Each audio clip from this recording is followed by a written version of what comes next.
3, 2, 1, vamos lá então. Olá, seja muito bem-vinda, muito bem-vindo ao Dane-se. Se você ainda não se inscreveu no meu canal, já aproveita e se inscreve, é rapidinho. Deixe seu comentário também e divulga o canal. Dane-se está crescendo cada vez mais e é uma alegria para mim ter você aqui comigo toda quarta-feira, toda semana, no trânsito, na corrida, independente de onde você estiver, poder ter você me acompanhando, me ouvindo, é sempre muito gratificante. E aí eu quero te fazer uma pergunta, para você mulher especialmente. Será que vale a pena a gente seguir um padrão de beleza que nos faz adoecer? Aí você pensa, mas Anne, padrão de beleza, temos tantos padrões de beleza que nos fazem adoecer? Tudo bem, concordo. Vamos falar sobre um especificamente? Silicone. Sim, precisamos falar sobre silicone. Por quê? É um sonho de muitas mulheres, só que esse sonho pode se transformar num pesadelo. Pois bem, depois de realizar o sonho, tem muita mulher voltando atrás, se arrependendo e tirando o silicone. Porque o silicone, será que ele nos faz adoecer? É sobre isso que a gente vai falar nesse episódio de hoje do Dane-se. E para isso eu recebo uma super especialista na área, a doutora Fabiana Caterino, que está aqui com a gente pela segunda vez. Pela segunda vez. Pela ser a primeira que veio pela segunda vez aqui no canal. Fabiana, obrigada por ter aceitado de novo o meu convite. É um prazer enorme ter você aqui, porque é um assunto... Deixa eu apresentar melhor quem é a Fabiana Caterino primeiro, gente. Médica cirurgia plástica com o título de especialista pela Sociedade Brasileira de Cirurgia Plástica, pós-graduada em perícias médicas e médica legal e autora do livro que está aqui, que a gente vai falar já já também sobre ele, Silicone, um padrão de beleza que adoece. Assunto sério, né, Fabiana? Bem sério, mas é um sério que é para ser levado de uma forma mais suave, sem grandes impactos. Acho que as pessoas, elas são muito extremistas. Sim. E é um assunto que a gente traz exatamente para divulgar e para dividir esse conteúdo, para que as pessoas entendam que elas podem falar sobre isso sem serem pressionadas, para elas tomarem as decisões apropriadas, com conhecimento, com consciência. Fabi, vamos começar então falando sobre a realidade no Brasil hoje. O que o silicone representa ainda hoje dentro das cirurgias plásticas? Quantas mulheres ainda estão colocando o silicone? Prótese de silicone ainda é a cirurgia mais feita, não adianta. Aqui nos Estados Unidos, assim, o número de próteses varia em torno de 300 mil próteses por ano. Então é um número muito grande de mulheres colocando prótese todo ano. E a prótese, na verdade, ela veio, eu acho que como ela agrega de diversas formas na escolha da mulher. Então ela se preocupa de buscar algo que vai deixar ela mais bonita, mais confiante. Tem muito uma questão cultural de que a mama traz a simbologia muito forte. Do ser sexy, de ser feminina, de se transformar numa mulher de verdade. E a mama tem a questão de acolher, de fazer você se sentir segura em todos os ambientes, ela te deixa te impor ali. Então eu acho que o silicone ele vem nesse dia a dia já de muito tempo, ele não era tão procurado, apesar do silicone já existir há muito tempo, mas acho que depois dos anos 2000 e pouco para cá, quando começou a ter um aumento enorme de mulheres colocando prótese, a gente sabe que não adianta, né? A mídia, as pessoas se influenciam de ver. A moda, a indústria se baseia nisso. E é uma cirurgia fácil, né? É rápida, você coloca o silicone, a recuperação é rápida, o benefício, né, psicológico para a mulher é bom também. Então, o antes e depois é rápido. O antes e depois é rápido. Porque cirurgia demanda um tempo de recuperação. E prótese é uma cirurgia que o antes e depois traz muito benefício, muito rápido visualmente falando. Então, a mulher, ela se empolga muitas vezes ali, e às vezes você pergunta, ela nem sabe por que ela foi colocar prótese. Ela nem sabe. Para atender uma necessidade social, né, uma expectativa social, muitas vezes. E aí o outro número, de mulheres que estão tirando o silicone agora. Como é que tá isso? Tem muita gente tirando já, muito mais consciente dos problemas que pode trazer? A gente percebe que nos últimos anos, né, o assunto já vem sendo falado há algum tempo, mas nos últimos anos tem cada vez mais mulheres tirando e cada vez menos mulheres colocando, apesar de ainda ser uma desproporção muito grande. E muita gente que considera, né, que explante é uma moda, que agora todo mundo quer voltar àquele perfil de ser magrinha, de não ter mama. Não é sobre isso. Eu acho que sim, a moda influencia, acho que corpos são influenciáveis o tempo todo, a gente vê na história Sim. Eu falo muito sobre isso, né? Até no livro eu conto um pouco sobre a história e por que a gente foi tendo padrões para seguir e parâmetros para se referenciar, mas eu acho que isso não é um motivo para que as mulheres procuram o fato específico que faz com que elas retirem o implante não é necessariamente esse. Algumas mulheres não estão mais satisfeitas com o corpo. E acontece que muita mulher que colocou prótese, ela tem prótese há 20 anos. Há 20 anos atrás, ela não tinha mais o corpo que ela tem hoje. Então, a mama já mudou, a mama já tem um grau de flacidez, essa mama já mudou de volume, essa mulher já amamentou no meio do caminho, Sim. Ela já ganhou peso, perdeu peso, essa mama ficou flácida. Então, nem está mais bonita a prótese, a mama com o silicone. As pessoas, elas agregam assim, silicone é a beleza. Nem sempre. Então, essa mulher muitas vezes já quer tirar porque ela já não está satisfeita nem com a estética. O que é exatamente a doença do silicone? A gente sabe que as próteses, ao longo dos anos, ela vai vazando, vai fazendo um processo que se chama gel bleeding, ela vai extravasando pelo invólucro que ela tem.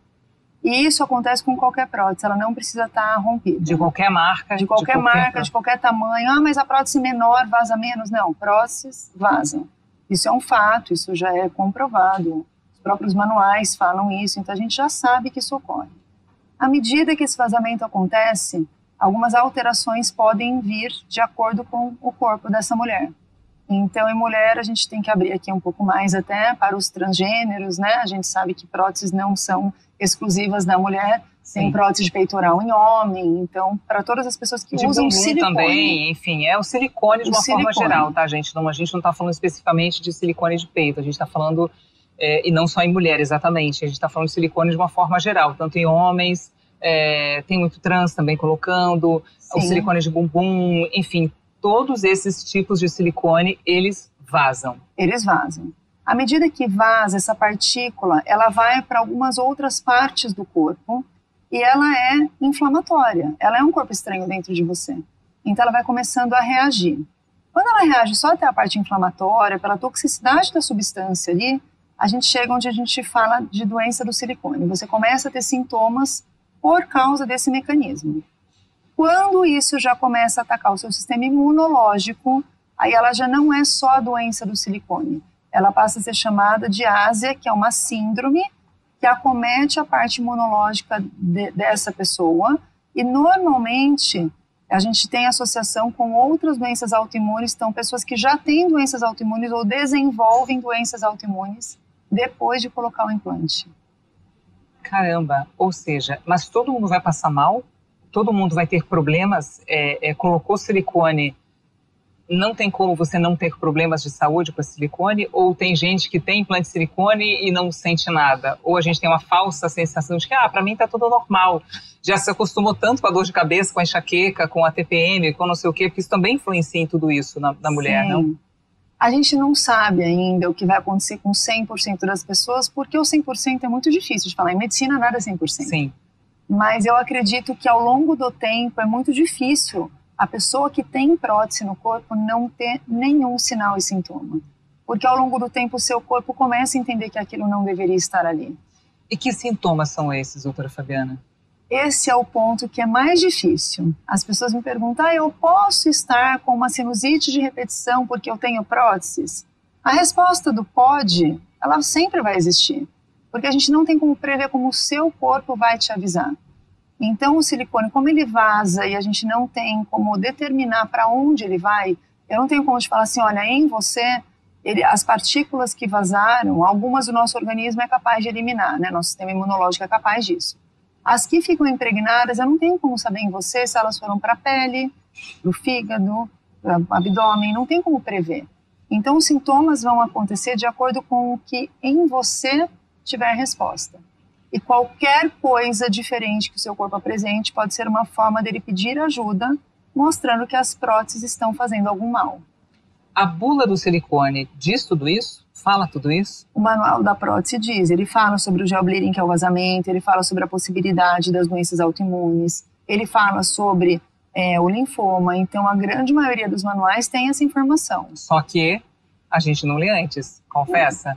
Mulherada, você colocou aí silicone, você leu o manual desse silicone? Até porque você está lá, pronto para fazer a cirurgia. Não, peraí, cadê? Você só recebe o silicone ali na hora da cirurgia, né? Mas você o só manual vê. não está acessível para você antes. Pois é, então... Ele vem dentro da caixa, assim como quando você compra uma medicação, você tem que abrir a medicação para tirar a bula de dentro da caixa.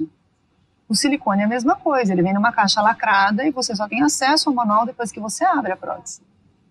Se você lesse o manual antes, provavelmente você não colocaria silicone. Eu não gosto de considerar se você não colocaria. Eu gosto de pensar que aquilo que a gente já conversou algumas vezes, e eu ponto muito isso nos meus conteúdos todos, na internet, no meu site, no livro. O objetivo da gente falar sobre isso não é que as pessoas todas tenham uma unanimidade em condutas ou em postura ou em escolhas. É você fazer uma escolha consciente, é você ter acesso à informação. Então você lê o manual e ainda assim você vai escolher colocar, tá tudo certo. A vida é sua, o corpo é seu, você tem todo o direito, mas você precisa ter conhecimento disso antes de colocar, para você saber o que pode acontecer. Sim. O problema é que a gente não tem acesso, de novo. E é sempre assim, né? Quando a gente lê a bula de um remédio, você fica pensando, será que vale a pena tomar esse remédio? Fica cheio de medos. E eu acho que o manual do silicone é um pouco assim. Eu acho que se a gente tivesse a oportunidade de ler o manual antes de colocar o silicone, pelo menos, coloquei o silicone, pelo menos eu teria consciência de que poderia dar problema ou algum sintoma que você está tendo é por causa do silicone. Porque eu acho que a gente tem anos já de mulheres colocando silicone e só agora a gente percebe esse assunto sendo discutido. Então, assim, até porque, acredito eu, deve ter uma pressão muito grande da própria indústria de não querer alarmar tanto para esse tipo de questão que o silicone pode provocar na saúde da mulher. Mas esse é o ponto da informação, porque às vezes a mulher que tem prótese, ela nem sabe que o problema pode ser a prótese. Então a gente sabe hoje por quê? Porque talvez mulheres há muitos anos atrás já tivessem sintomas e algumas questões que envolviam o silicone, como elas não conheciam, elas não sabiam como procurar ajuda, quem procurar, e elas foram tratando outras coisas e buscando, olha, eu nunca melhorei disso, eu já procurei inúmeros especialistas e não consigo sair de onde eu estou, eu tenho esse sintoma faz 15 anos e continuo com ele.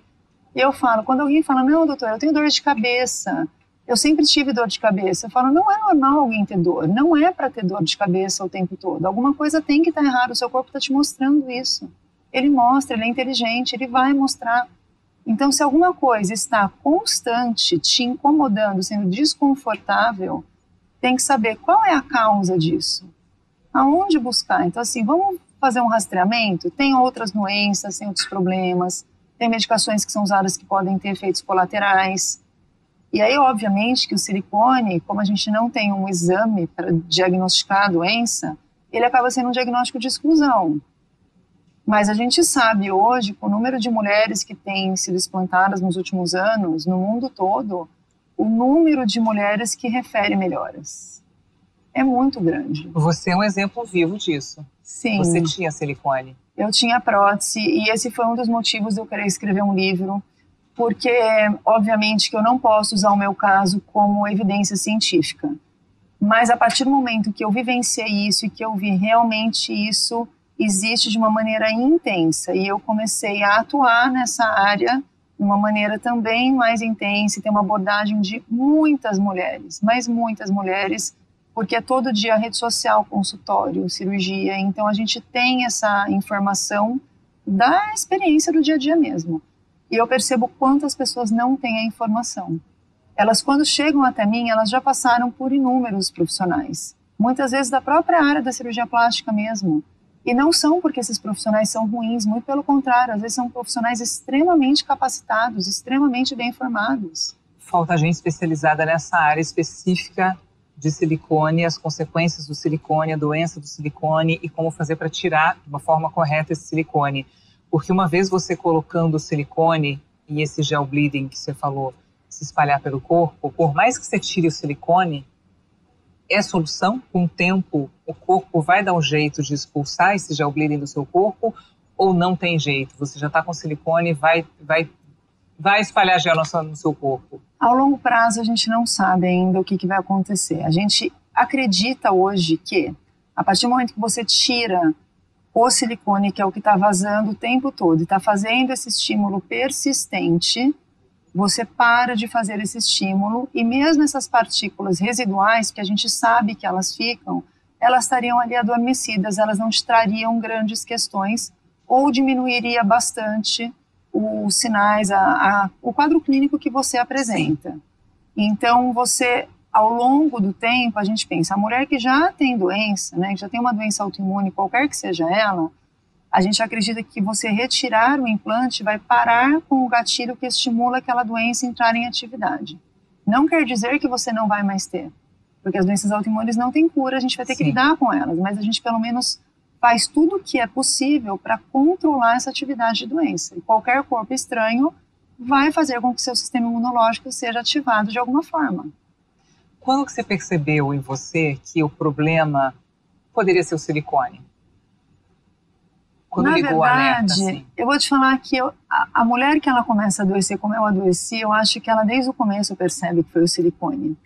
Mas num primeiro momento é tão difícil você, hoje talvez não tanto, mas alguns anos atrás, quando eu passei por isso, era tão difícil eu falar sobre isso, porque quando eu cogitei a possibilidade, nossa, engraçado, eu comecei a ficar pior depois da cirurgia da prótese. Imagina, não existe doença da prótese, você tem que procurar outros profissionais, tem que fazer terapia, e sempre alguém vai te convencendo de que, imagina que a prótese vai causar isso. Quantas mulheres você conhece que têm prótese, que são Muitas. ótimas, nunca tiveram doença? E aí o tempo vai passando e você continua investigando. E como na época não tinha um conteúdo num lugar para eu ler, então você vai buscando informação, mas era muito difícil. Até hoje é difícil. Se você for pesquisar mesmo, você vai achar ali algumas páginas, algumas pessoas que falam sobre isso, mas sempre de maneira assim muito solta. Não tem um lugar onde você vai, vou ler sobre isso, e você encontra esse conteúdo para ler. Então, eu ter isso, né, todo condensado num único lugar, foi o que eu acho que vai ajudar muita gente, que não foi o que aconteceu comigo. Porque daí eu comecei a ter sintomas, e eram sintomas sempre vagos, coisas que a gente nunca vai imaginar que tem conexão com a prótese. Então, você fala lá, fiz uma infecção urinária. Você não vai pensar que a prótese vai gerar infecção urinária. E aí você começa a ter uma queda de cabelo. E, mas mulher sempre tem alteração hormonal. Tá estressada, tá? Toma uma vitamina, um negócio, e vai indo. E aí, a cada vez que eu ia piorando, eu fazia novos exames, e nos exames, basicamente, não aparecia nada. Então, assim, eu não posso estar doente, porque os exames servem pra gente fazer hipóteses e daí confirmar essas hipóteses pelos exames. Mas se os exames não dizem nada, então é porque eu não estou doente. Mas eu visivelmente estava doente, os meus sinais e sintomas foram se agravando bastante ao longo do tempo. E eu, por algumas vezes que tentei colocar assim, será que não é a prótese, né? Porque, coincidentemente, foi desde que eu coloquei. Aí entra aquele instinto de mulher também, né? Que se conhece o corpo e fala, a única coisa errada aqui em mim é o silicone, é a prótese. Mas ainda assim você busca, porque a gente tem talvez um ponto de negação, a gente tem a questão social de que as pessoas não validam você falar. Então imagina, e dependendo do trabalho que você atua, você precisa ter uma força, você precisa ter nas aparências para as pessoas, você precisa estar sempre bem. Então, se você não estiver bem, você não é capaz, você não é competente, e você vai deixando essas coisas passarem e vai camuflando tudo isso para tentar dar conta de não aparentar a doença, porque ninguém vai acreditar em você. Sim. E o tempo foi passando, e quando a cogitação sobre os implantes aconteceu 1, 2, 3, 4 vezes, 5 vezes, e sempre foi indo, até que, teimosa que sou, resolvi dizer, bom, podem não acreditar em mim, mas a única coisa que falta, que daí eu cheguei nesse ponto que você colocou, é a prótese. É a prótese. Não tem mais o que eu mudar. Estou bem de cabeça, minha alimentação está em dia, minha saúde, tudo que eu posso fazer para minha saúde eu faço, não tem mais o que colocar e o que tirar. Só o silicone que eu precisava tirar. Só faltava isso. E aí você tirou o silicone e a sua vida mudou. E aí, num primeiro momento, eu fiz a cirurgia como qualquer outra mulher, morrendo de medo, sem saber o que ia acontecer, apesar de ser da minha área, eu sabia todas as complicações de um procedimento cirúrgico, não sabia se eu ia melhorar, porque eu não tinha como saber se era isso. E eu podia pensar, e se eu tivesse sequelas? Porque nem sempre as coisas que acontecem na nossa vida têm volta. Podia ter sequelas. Sim. E eu, num primeiro momento, não pensava em nada. Eu só queria me recuperar. Você tem curativo. Você não pensa muito na questão do que está acontecendo até que você percebe algo mudar. E quando eu percebi, depois de uma semana para 10 dias, essa virada, eu falei, nossa, não pode ser. Eu falei, deve ser uma coincidência, porque era muito incrível pensar que eu tinha melhorado por tirar uma prótese, que foi algo que eu aprendi a fazer, que era o meu dia a dia, que eu aprendi que era algo que não traria malefícios para ninguém. Porque a doutora Fabiana, até então, ela só colocava silicone. Ela é médica, cirurgia plástica, ela colocava silicone. E isso foi, assim, peça-chave para você decidir, a partir daquele momento, não colocar mais silicone nas mulheres e somente fazer os implantes de silicone das mulheres. Foi uma virada de chave, foi uma escolha muito difícil. Até hoje é uma escolha muito difícil, acho que por isso que a maioria das pessoas não tem muita coragem de falar sobre o assunto. Mas foi uma escolha que eu tinha que estar muito tranquila com as atitudes que eu tomasse. E eu tinha que estar muito tranquila de pensar que eu faria um procedimento em alguém que, se tivesse a possibilidade de gerar o que eu pensava e o que tinha acontecido comigo e o que eu estava estudando desde aquela época, que ainda tinha muito menos estudo do que a gente tem hoje, ainda assim eu não ficaria tranquila, porque eu sempre falo que a cirurgia plástica, apesar dela ter um foco estético final, ela ainda assim, ela vai trazer outras questões. Então eu tenho que pensar em cuidar, porque a gente faz medicina para cuidar. Então quando eu não cuido só de deixar você mais bonita, eu cuido de entender quem você é, como é que eu vou te trazer isso. E pensar que eu traria algo que poderia gerar tantas outras questões, não me deixava confortável. Então assumir um papel assim foi desafiador. Imagino o quão desafiador seja para você. Agora, por exemplo, Fabiana, uma mulher chega no seu consultório, doutora Fabi, eu tô decidida, quero tirar meu silicone, mas poxa, como é que vai ficar meu peito? Vai ficar caído? Vai ficar feio? Como é que resolve esse problema? Porque você cria um outro problema que mexe de novo na autoestima da mulher, ou seja, a mulher coloca o silicone para melhorar a autoestima, depois ela descobre que o silicone pode fazer mal para a saúde dela, ela resolve tirar o silicone. E aí, como é que volta para ter um peito bonito de novo? Aí a conversa começa do porquê você pôs o silicone.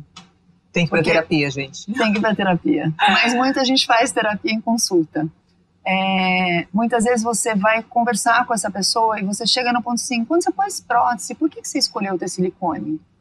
E a pessoa, quando ela se dá conta do motivo que ela pôs, ela pensa, nossa, muitas vezes eu nem queria ter silicone. Nem foi uma escolha.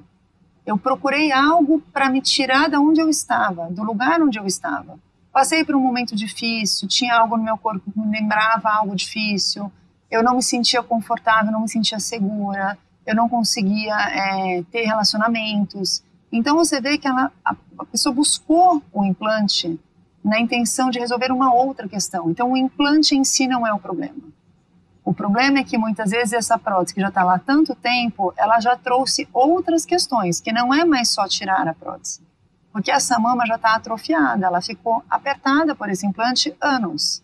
Essa mulher já não pode ter expectativa da mama de antes, porque a mama de antes não existe mais. Ela pôs prótese há 5 anos, ela teve 2 filhos, engordou 20 quilos na gravidez, perdeu 10 quilos. Esquece, a mama que ela tinha antes de colocar a prótese, acorda pra vida, amor, não vai ter, não dá pra ter tudo na vida, então, né? O planejamento de explantar da mama é exatamente assim, qual é a mama que você tem hoje?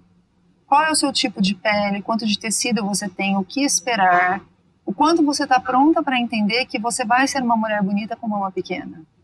E você pode hoje em dia também usar a gordura do próprio corpo para preencher a mama ou não é seguro também isso? Sim, não, é uma possibilidade a gente usar gordura, é um procedimento muito antigo já, lipoenxertia que a gente chama, você faz lipoaspiração, nesse mesmo procedimento você prepara essa gordura e coloca em outras áreas de interesse. Então serve para fazer preenchimento de mão, para envelhecimento, para volumizar mamas, glúteos, são várias indicações, né? Mas tudo tem prós e contras. Então a lipoenxertia é um procedimento muito bacana, traz bons resultados, a gente consegue ver mulheres que tiveram grandes efeitos com o uso da gordura. Mas a gente tem que levar em conta, tem mulheres que são muito magras e que não têm grandes áreas doadoras de gordura, dependendo do procedimento, você vai ter um grau de absorção dessa gordura. Isso já é em literatura, a gente já sabe. Então, a literatura, óbvio que é ampla, ela fala de 30% a 70% da gordura vai absorver. Em média, vou te falar que 40%, acho que pela minha experiência, eu penso que em torno de 40% absorve. Então, você sempre vai hipervolumizar para depois poder ter um resultado próximo do que você quer. E ainda assim, não dá para prever, porque a gordura não vai deixar a mama redonda como a prótese. Tem esse ponto. Mas pelo menos você vai estar saudável, né? Que acho que é o ponto principal nessa história toda, assim. E tem mulheres que têm glândula mamária. Então, tem mulheres que acham que precisam de enxerto e não precisam. Porque quando a gente examina, eu falo, olha, mas você tem glândula mamária, você tem glândula para reconstruir. A mama vai ser menor, porque eu vou tirar um implante dali de 200, 300 ml, óbvio que vai ser menor. Mas é um menor que muitas vezes tem tecido para reconstruir. Entendi. Agora, se tratando de mulheres, por exemplo, que tiveram câncer de mama e que tiveram que tirar o peito, né? Acaba que o silicone é vendido como uma solução também para essa mulher que teve câncer de mama, porque é uma forma dela voltar a ter um peito bonito e se sentir feminina, se sentir mulher. Como é que faz? É difícil, né? É difícil, mas eu vou vir num questionamento muito polêmico, que é o porquê que a mulher precisa ter mamas grandes ou redondas para se sentirem femininas. Então, se eu pegar uma menina pequena, uma menina de 10 anos, ela não é feminina, ela parece um menino porque ela ainda não tem mama? Ela é menina. Ela usa as coisas que valorizam a feminilidade, acessórios, alguns tipos de roupa. Ela não precisa ter um volume na mama para ser feminina. Então esse é o ponto e o contraponto que eu coloco para as pessoas pararem para refletir. E até porque eu imagino que se você teve câncer de mama e tirou o câncer de mama e se curou, graças a Deus, para que colocar um negócio no seu corpo que pode trazer um outro problema, né? Que já tem a predisposição de soltar esse líquido da prótese e futuramente você ter outros tipos de problemas de saúde. Tem que realmente parar para pensar e conversar com especialistas e com médicos da área para tomar essa decisão, né? Tomar uma decisão correta, assim, para pensando exatamente na sua saúde. E você pensando na saúde de tantas mulheres, escreveu esse livro. Foi. Quanto tempo você demorou para escrever esse livro e por que você acha que as mulheres deveriam ler esse livro? Esse livro demorou 1 ano e meio para ser escrito. Quando eu sentei para escrever, eu tive um mega incentivo do meu marido. E porque ele falou, você precisa colocar a sua história e toda essa teoria, todo esse conteúdo em algum lugar que as pessoas tenham acesso a isso. E quando eu tive a ideia de fazer, e eu pensei que as pessoas tinham que ter acesso a isso, muito tem a ver até com o programa anterior que eu vim aqui, porque eu vim com a Mari, que ela lançou o livro dela, que é sobre explante, mas ela não é da área da saúde, ela fez um livro sobre a história dela, contando a experiência dela desde da prótese até o explante. E eu via que as pessoas ali tinham muito acolhimento e elas agregavam muito com o conteúdo, mas faltava uma parte técnica de uma maneira leiga. Então, assim, porque o livro que eu fiz é para médicos e para leigos. Aqui tem muita informação que qualquer pessoa vai entender. Então, é um lugar onde as pessoas vão poder pesquisar. Então, ela fala assim, olha, eu tenho prótese, eu não sei o que pode acontecer comigo. Quais sintomas podem acontecer? Ela vai lá e ela vai procurar aqui, tem aqui. Quais são os problemas que podem trazer? Mas aqui eu vou além disso. Porque daí eu discuto exatamente a beleza além do silicone. O porquê que a gente pensa que essa mulher precisa, né? Eu ponho casos clínicos, fotos, para as pessoas verem e se questionarem. Tá vendo essa imagem? Tá vendo essa mulher? Como é que é pensar que essa mulher foi colocar prótese? E eu faço todo um raciocínio em cima disso, conto a minha história, obviamente. Acho que a minha experiência ajuda muita gente a entender por que eu também demorei para ter diagnóstico e para as pessoas entenderem que tudo tem uma saída. E a gente complementa isso com a parte que traz as complicações da prótese, os possíveis tratamentos, né, como explantar, quais são as formas de fazer uma reconstrução de mama. Então, para as pessoas saberem, nossa, mas eu queria fazer enxerto. Eu falo, mas de repente você não tem nem indicação de enxerto. Quais são as suas outras opções? Então, aqui tem tudo isso, para a pessoa ter acesso a isso. Tem as estatísticas do mundo todo sobre explante, sobre implante, sobre como que esse movimento vem acontecendo. A gente sabe que no Brasil esse movimento vem crescendo bastante. fora do Brasil, também tem essa consciência maior sobre não colocar silicone ou sobre retirar silicone? Tem, acho que os Estados Unidos, por causa de serem também um país que tem um índice muito grande de cirurgias, então lá também já tem um movimento para essa linha de tirar próteses, né, e reconstruir a mama de outras formas. E não é nem só tirar, é a gente fazer a mulher que não tem prótese ainda pensar se ela quer colocar ou se ela tem outras alternativas, antes de ter o problema. Eu não estou falando só de quem já tem implante. Sim. Porque são 50 milhões de mulheres no mundo com implante. Então, se você tem uma filha, uma irmã, uma tia, uma mãe que está pensando em colocar silicone, já aproveita e manda esse episódio para ela pelo WhatsApp, copia o link aí e manda para ela assistir, para ela saber de onde ela está se metendo, para ela ter consciência dos problemas que pode causar na saúde dela o implante de silicone. E talvez uma terapia antes, para ter essa consciência e entender por que ela está fazendo isso, por que ela quer colocar o silicone, vai ajudar nessa tomada de decisão. A gente, de novo, a gente não está aqui abominando, falando não coloque silicone, não é a nossa bandeira, nem a sua, mas que você tenha consciência do seu corpo, consciência do que você está fazendo e dos riscos que pode provocar para a sua saúde colocando o silicone. Aí a tomada de decisão é sua, né? Cada um tem que tomar a decisão que acha que é melhor para a sua saúde e para a sua vida, enfim. E é interessante porque esse livro traz várias fotos também, inclusive fotos suas de Sim. antes e depois. E aí eu queria que você falasse de uma forma bem fácil de entender o que mudou na sua vida depois que você tirou o silicone, Fabiana. Vou falar só para complementar, o livro ele tem exatamente uma interrogação. E quando a gente fala que silicone é um padrão de beleza que adoece, porque eu quero que as pessoas se questionem, isso não é uma afirmação, elas têm que ler para entender do que se trata. Uhum. E mudou tudo na minha vida, porque eu ganhei um propósito imenso, né? Eu sempre gostei muito do que eu faço, foi uma escolha fazer cirurgia plástica. Meus pais não são médicos, eu sempre, desde criança, falei que queria ser um sonho mesmo. E eu realmente me encontrei quando eu vi que eu ia cuidar das pessoas, além de oferecer simplesmente o que os padrões preconizam. Então, assim, vamos agora fazer lipoaspiração, todo mundo tem que ter a cintura assim. Porque eu acho que o estético ajuda, ele vem com uma força grande, mas quando você trabalha isso nas pessoas, e eu consegui daí mudar um pouco a minha abordagem da forma que eu sempre quis. E ter um propósito porque você faz todos os dias além de gostar, é algo assim que é muito incrível, porque eu ajudo muitas pessoas. E a minha vida pessoal mudou. Porque desde que eu explantei, eu comecei a ver as coisas com outros olhos, eu tenho algumas doenças autoimunes, eu tenho alguns problemas de saúde, e eu fui aprendendo a lidar com eles de outras formas.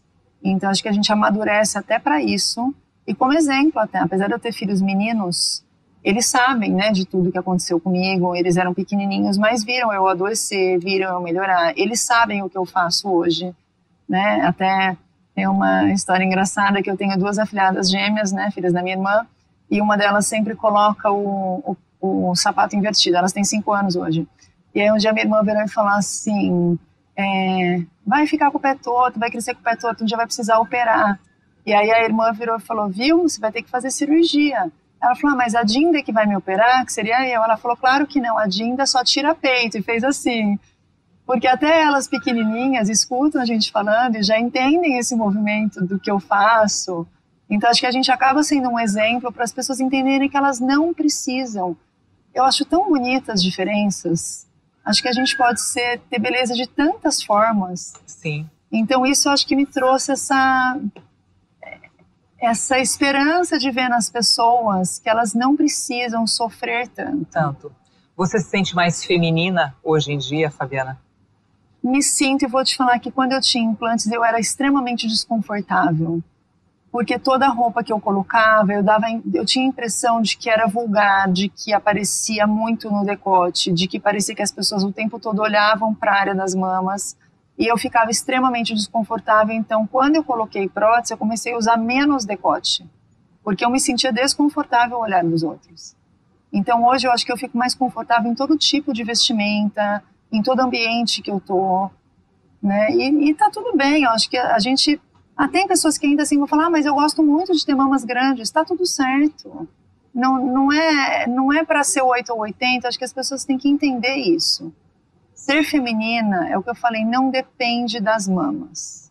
Não depende disso. Depende do seu comportamento, depende de como você se veste, depende de como você atua nas coisas que você faz, depende de tantas outras coisas, da forma como você fala.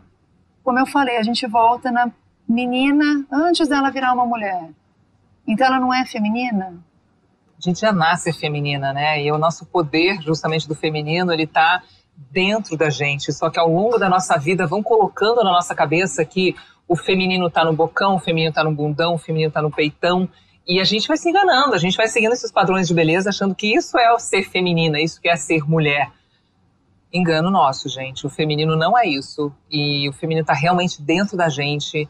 E a gente precisa lembrar disso, ter consciência dessa força da mulher que não está em nada externo, mas está dentro da gente. E eu acho que a doutora Fabiana hoje esclareceu muitas dúvidas de muita gente e adoecer de fora para dentro acaba só apagando esse nosso lado feminino e que a gente precisa realmente deixar vir de dentro para fora essa mulher que está aí querendo ganhar o mundo e sem precisar desses estereótipos externos. Tudo bem, falou uma loira, branca, de olhos claros, né? Alguém vai comentar aqui embaixo. Mas a gente não precisa... Eu acho que se for uma coisa natural, de novo, se for uma coisa natural, vale. O que não dá pra gente sempre estar correndo atrás desses padrões e prejudicar a nossa saúde. Então, eu acho que é mais ou menos esse é o recado que a gente tem que deixar hoje, né, doutora Fabiana? Sim, eu acredito que as mulheres, quando elas entenderem que elas não precisam disso, elas vão ser muito mais felizes, muito mais tranquilas, muito mais confiantes. Elas ficam sempre buscando o que vai ter a aprovação do outro. Se elas não tiverem a aprovação delas, tanto faz a do outro, porque depois elas voltam para casa sendo quem elas são. Quando você pensa na palavra dane-se, que é nosso canal, afinal de contas, estamos aqui no Boteco do Tonico, vocês viram já o cachorro latindo, nosso amigo tá por aí, boteco vivo, estúdio vivo. E quando você pensa em dane-se, dentro de toda a sua trajetória, o que te vem na cabeça, assim? Esse foi um bom dane-se que eu dei. Um bom dane-se é um dane-se para tudo que as pessoas vão falar ou julgar ou criticar do que eu estou fazendo. Porque eu não preciso que o outro me aprove para ser quem eu sou. Repete. Eu não preciso que o outro me aprove para ser quem eu sou. Pronto. E assim a gente encerra esse episódio de hoje do Dane-se, porque a gente não precisa de mais nada, né? Vocês entenderam, né? A gente não precisa de aprovação de ninguém para você ser, para eu ser, para Fabiana ser quem ela realmente quer ser.